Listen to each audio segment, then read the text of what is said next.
You are.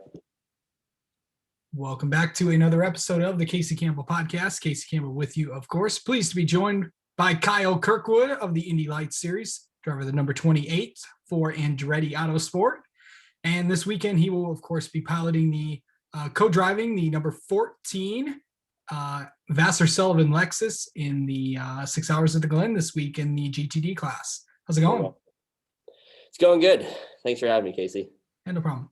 So it's been a pretty good season for you. I know that you've had some big wins, of course, the big sweep at Detroit, and also picking up a win at Road America. How do you think the season is going so far? Yeah, I mean, we started off struggling a little bit.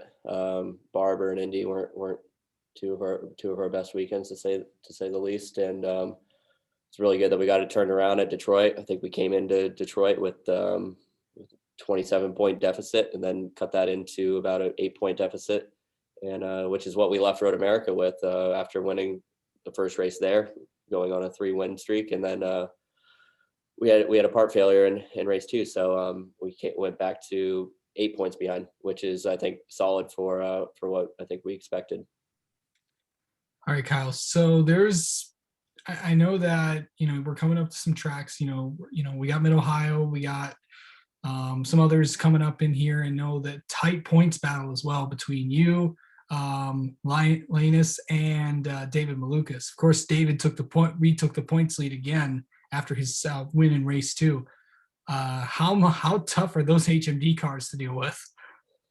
I mean, they've got 2 really good drivers, Linus and David. David's obviously got the experience from Indy Lights and all the other Road to Indy categories.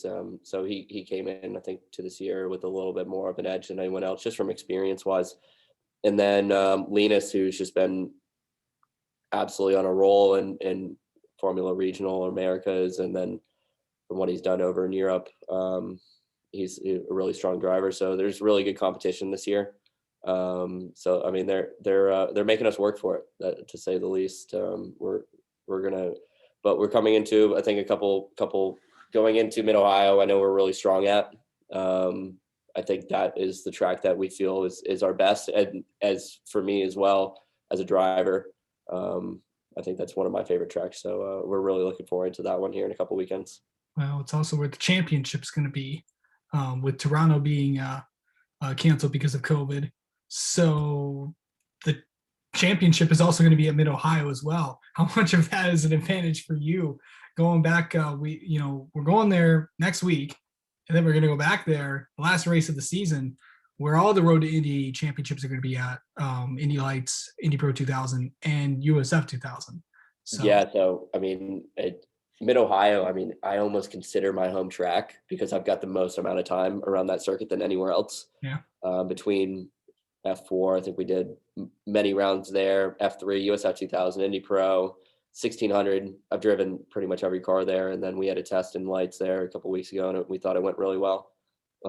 It's also a strong track for Andretti. I think Oliver swept there in 2019, and yeah, so I think it helps us that they replaced Toronto with Mid Ohio. Obviously, it's a Green Savory venue, so that's most of the reason why, I think. Yeah.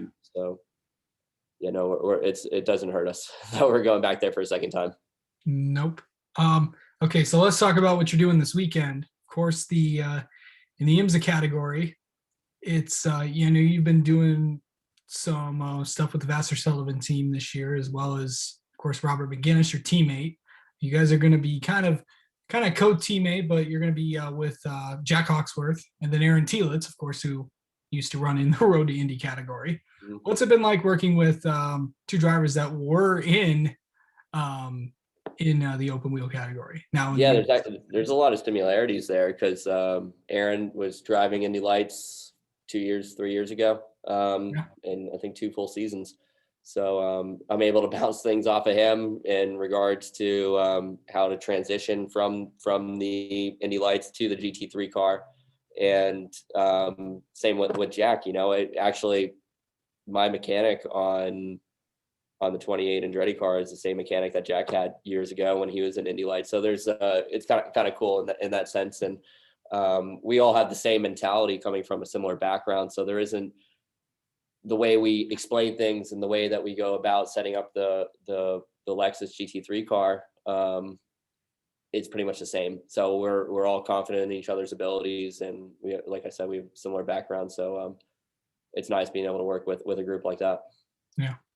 So I know that you're in Indy Lights, you're at the top of the point standings. It's likely, I'm sure, we're getting to that point of the season, which is one of my favorite times of the year. So when everyone likes to move around and all that fun stuff, getting ready for next year. Has that question been in your mind yet, or are you not worried about Are you talking about for next year? Is that it? what you mean? Yeah, those thoughts kind of came through, or are you just like now? I mean that's always the thought since you're a young kid, is hopefully making it to IndyCar is the ultimate goal. But I mean nothing has came to fruition as of right now. Obviously, winning the championship is gonna, if I can win the championship, it pretty much solidifies at least a few races in IndyCar. So at the moment, that's the position that I'm taking, is we need to go win the championship before we start making any true decisions. But I'm sure we'll know more here in the next few months. Oh, of course, we'll obviously be staying tuned to that. Yeah. So, and then you mentioned Mid Ohio. Everybody talks about that place. And what is it like to get around there? What's the maybe toughest place about it? What do you have to do to get around a track like that? So the way, I mean, Mid Ohio there's a lot of elevation, a lot of curb usage, and it's just a high grip, high downforce track in general. For me, I think to get through Ohio, if you're good in turn one, and or at least in the high speed stuff, so really turn one, in turn 11, as well as 9 as well. If you can get through those corners, you typically can't get past, and those are the places on the track that you make up the most amount of time. So that's really the primary thing I look for in a car, is making sure our aero balance is good. And as the track evolves with IndyCar rubber, you also have to keep adjusting for that. So knowing what the track's going to do as well is pretty crucial for Mid Ohio. All right. Kyle Kirkwood, thanks for spending a few minutes with us. Good luck this No weekend worries. at the 6 hours at the Glen, and good luck at Mid Ohio up in the Indy Lights car. Awesome. Thank you so much, Casey.